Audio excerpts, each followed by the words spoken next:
Good afternoon, class, and welcome to Module 14. Now, I was really stoked this week because this week's class was supposed to be coming to you from St. Louis, Missouri, where I was going to go to Pappy's Smokehouse. Pappy's Smokehouse is one of the top-rated barbecue restaurants in America. TripAdvisor ranked it the 10th best barbecue restaurant in the country, and the Food Network ranked it as the #1 place to get barbecue in America. It has been featured on Man vs. Food, and quite frankly, it was really high on my list of places I wanted to go. Well, class, I was very stoked to try this Pappy's barbecue at Pappy's Smokehouse. I even signed a contract with somebody. They were going to take me to Pappy's, I was going to get some Pappy's barbecue, and I was going to pay $100 for this opportunity and film our class from St. Louis, Missouri, where I was going to see the sights, including the St. Louis Arches. Well, it turns out that I've been brought here to Pappy's Barbecue in Monahans, Texas. Yes, class. This week's class comes to you from Monahans, Texas. Now, I'm not happy about this. This place ain't even open. It's closed. I am not getting any barbecue at all, let alone the #1 ranked barbecue in America. Now, I'm sure Pappy's is good. I mean, they seem like they got good reviews. It's never been featured on Man vs. Food. It is not the best barbecue in America, from what I've read. So, class, I've thought about this, and, you know, I've been driving around Monahans just kind of stewing and getting angry. I'm going to sue that person. That person who promised to take me to Pappy's, I'm going to sue him. Now, they told me that I should have known that this was the Pappy's she was talking about. My counter is, well, you know, she should have known that the Pappy's I was talking about was the one that was supposed to be the best in the country. I think I got a pretty good lawsuit. What do you guys think? Now, one of the things she did mention is something about the ship Peerless, featured in our business law book. I don't know about this Peerless thing, but she said we didn't have something called a meeting of the minds. I'm not really sure what she's talking about there. I think I got a case, but class, you got to tell me if I'm barking up the wrong tree. Do I have a case, or am I wasting my time, and do I just have to take a loss on this? But I'd like you to read about that Peerless case. Watch that video I posted about the Peerless case, because in that instance, we're talking about a ship. Here, we're talking about barbecue and a closed barbecue restaurant. Now, not all is lost, because there is some things that are pretty interesting here in Monahans, and one of those, we're going to go and head over there right now, and that's Bennigan's. And I'm going to talk a little bit about Bennigan's here in a moment, but Bennigan's is really one of the most legendary restaurants in America. All of you are probably familiar with Applebee's and Chili's. Well, it used to be the big three at one time in America. Applebee's, Chili's, and Bennigan's. Bennigan's was one of the top restaurants in America before they went bankrupt.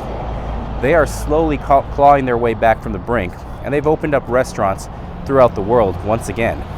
They're not as prolific as they were back in their heyday of the late 90s and early 2000s, but they do have a restaurant in, of all places, Monahans, Texas, and I'm going to go to Bennigan's for the first time in quite a few years. I'm really excited about that. I do enjoy Bennigan's, and I used to love going to Bennigan's when I was younger, and when I was in law school, there was a Bennigan's down the street from me in Denver, so I'm really stoked about going back to Bennigan's. And I'm still going to be able to kind of contemplate how this lawsuit's going to go, whether or not I am going to be able to sue over this Pappy's contract that I entered into. Class, we'll catch you over at Bennigan's here in just a little bit. Well, class, I'm going to go ahead and take this opportunity to drive around Monahans, Texas, and check out the sights. And yeah, this is definitely not St. Louis. There doesn't look like there's a whole lot going on in Monahans. Doesn't seem like much to do here. I guess there's a Chinese buffet. There's that. Well, I guess the plus is that this does give me an opportunity to review that Peerless case that we were talking about earlier. The Peerless case, also known as Raffles v. Wichelhaus, is a case involving a ship known as the Peerless. Well, if you want to get technical, it involves two ships called Peerless. Now, this was a very famous case taught in law schools across the country, but it's actually an English case from 1864. To understand the history behind this case, you need to understand that in the 1850s, the textile industry in the United Kingdom was booming. England had a voracious appetite for cotton. Initially, much of this cotton came from the United States, and in particular, the southern states where cotton plantations were plentiful. However, as you're all aware, in 1861, over the issue of slavery, the United States erupted into a civil war. These southern states, known as a confederacy, did find some success in the land campaign, winning several battles against the Union Army.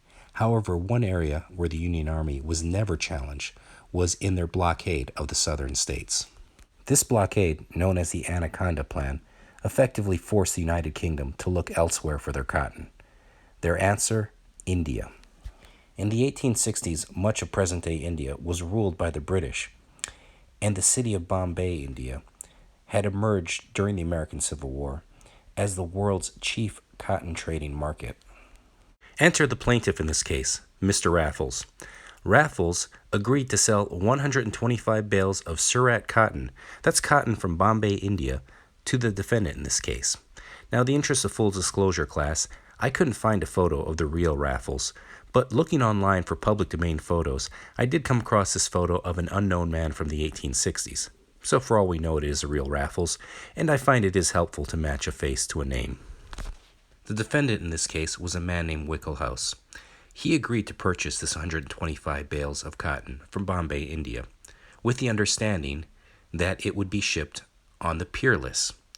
The Peerless was a ship that was set to sail in October of that year. Interestingly enough, unbeknownst to both men, there were two ships called Peerless, and both of them were unaware of the existence of the other ship. So again, for Mr. Raffles, completely unaware that there were two ships called Peerless with two separate dates of arrival, believed that he and Mr. Wichelhaus had an agreement. He believed that Mr. Wichelhaus understood that the cotton that was shipping from Bombay would arrive on the Peerless, and the Peerless would arrive in December. But for Mr. Wichelhaus, he believed that the cotton was going to be arriving on the ship Peerless that was set to arrive in October. He, as mentioned before, was unaware that there was a ship called Peerless set to arrive in December. When the ship and the cotton arrived in December, Wichelhaus refused to pay and refused to accept the cotton. This led to the lawsuit at hand. Now, for the record, class, I couldn't find a photo of Mr. Wichelhaus, so I went ahead and used a black and white photo of Randy Macho Man Savage. Well, class, you can see why this is such a famous case in law school. But the issue in the case is really quite simple. Was there a binding contract? Should Wichelhaus be required to purchase this cotton under the agreement? Mr. Raffles thought so. He stated that the contract was pretty clear. The terms were very clear. He fulfilled his end of the contract, 125 bales of cotton shipped on the Peerless. Mr. Wichelhaus, needless to say, disagreed. And at the end of the day, the court agreed with Mr. Wichelhaus. The court ultimately ruled that when there was a mutual mistake or mutual misunderstanding as to an essential contract term, the parties could not form a contract. There was not what we in the law like to call a meeting of the minds. If the parties were talking about different things, then they never actually agreed, and therefore the contract would not be enforceable. Well, this doesn't bode well for my lawsuit over this Pappy's fiasco. I guess I'm going to have to stop here at Bennigan's and grab dinner here.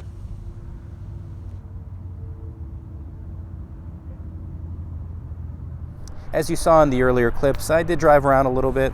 There's a sign, there's a water tower, a few other things to see here in town. But what I'm really excited about is here in Monahans, Texas, is one of only 15 places in the United States that has a Bennigan's. Now, some of you who might be a little bit older might remember Bennigan's. Bennigan's was founded in 1976 in Atlanta, and by the 80s, it became one of the most well-known national fern bar restaurants. What they refer to by that is a casual upscale dining restaurant. And in the 80s, Bennigan's became a household name throughout the country. In fact, you could argue that Bennigan's was right up there with Chili's, Applebee's, TGI Fridays as one of the best known restaurants in the country. They reached a peak of about 300 restaurants. But by 2001, their peak, things started to slowly turn gears. And Bennigan's simply was not gaining the clientele that they used to have. They were unable to compete in a new market, and slowly but surely, the restaurant was losing its appeal and closing down restaurants throughout the country. The bottom eventually fell out, and in July of 2008, they declared Chapter 7 bankruptcy, and the last Bennigans, the last 100 and so Bennigan, or 150 and so Bennigan restaurants had to shut their doors down. Now, that should have been the end of the story. In most instances, that would be the end of the story, but a Texas company purchased Bennigan's and resurrected it from the dead, and they were able to open up a few restaurants throughout the country, and right now there's 15, including this one here in Monahans. Now, Bennigan's has gone from being a restaurant that simply couldn't compete anymore because it wasn't really seen as cool or hip, to being a restaurant that does extremely good business. In fact, I read an article that I'm going to link to you, to all of you, talking about how Bennigan's, their restaurants are a lot smaller now, but they have twice the clientele that they used to have during their final years in business, and that's a good sign for the comeback of Bennigan's. Now, I liked Bennigan's because there was a Bennigan's right next to my house when I was in law school in Denver, and I used to eat there all the time, and one of the things I used to get was the Monte Cristo sandwich, which is probably the least healthy thing to eat in America, next to maybe a deep-fried Twinkie, but we're here and I want to have one more. One of the things that Bennigan's did after new ownership took over was to change their logo. And as you can see, their logo, compared to their old logo, seems a little bit more, for lack of a better way to put it, cooler. It's a little bit of a cooler logo, and it seems like it would appeal to a young audience. Now, that's important because Bennigan's in the 1980s was seen as a restaurant that did cater to young, single, upscale professionals, and it was considered a restaurant that did target that clientele, but by the time the 80s came to a close and the 90s started, it became more of a family restaurant, for lack of a better way to put it, and by the 2000s, it really didn't have an identity. So I can kind of tell by the logo that they're changing their identity, trying to make it an inviting restaurant again, but they're also banking hard on the nostalgia factor. And those of you who haven't noticed, in terms of marketing, nostalgia is becoming a very big thing. We are really, really doing well with nostalgia throughout, when it comes to businesses making comebacks. We see it in films, and we see it in restaurants and products. I think Bennigan's is banking on that as well, and they've really seemed to have found a pretty good balance. But the question is, how good is the food? We're going to go in and check it out and see if the Monte Cristo is as good as I remember.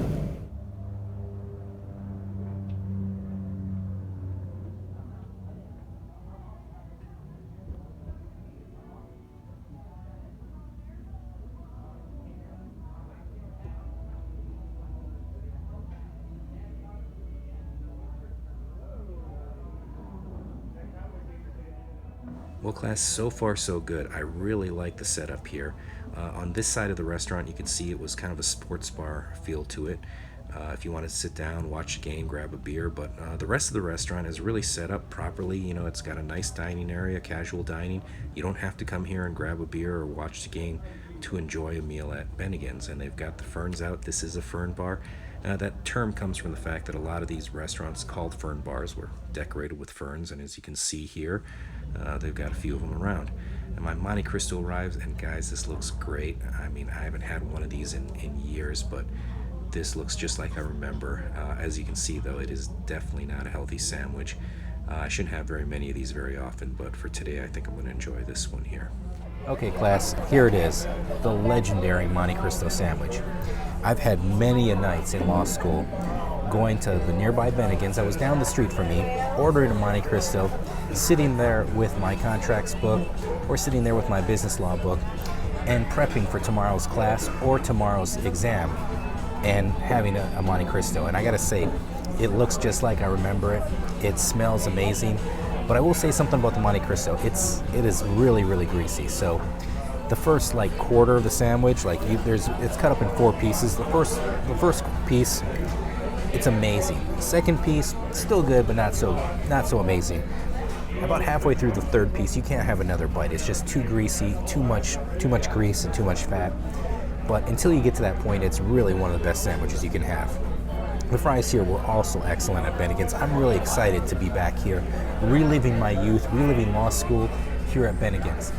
I got into a contract over Pappy's Barbecue, As it turns out, there's two Pappy's Barbecue.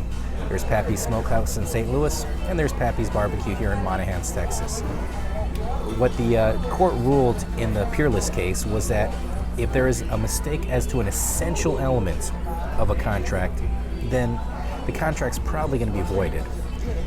I gotta say, this seems like an essential element of the contract, whether or not Pappy's Barbecue in Monahans or Pappy's Barbecue in St. Louis. These are completely different restaurants. That seems like an essential element, and that's why we in the law say there wasn't a meeting of the minds. If we didn't agree on all the essential elements of a contract, odds are we didn't have a meeting of the minds, and therefore the court will not enforce that contract.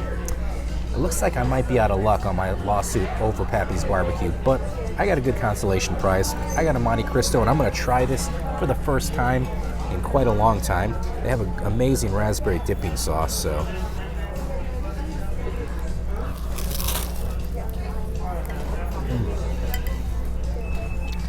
Yeah. Class. Every Monte Cristo you have takes at least 15 minutes off your life, but man, it's worth it. I mean, what was I going to do for 15 minutes like when I'm 90 years old? This is so good. But I can already tell I'm not going to be able to finish the sandwich. There's so much grease in this. I mean, you can just kind of see it on my hands. Very greasy. So class, I'm going to warn you in advance. If you come to Monahans and get a Monte Cristo, be prepared for a greasy sandwich, but man, it is a good sandwich. Well, class, be sure to read the materials, and we'll catch up with you next week for Module 15. I'm going to finish my Monte Cristo here, and once again, be sure to read that Peerless case and be familiar with it. We'll catch you next week.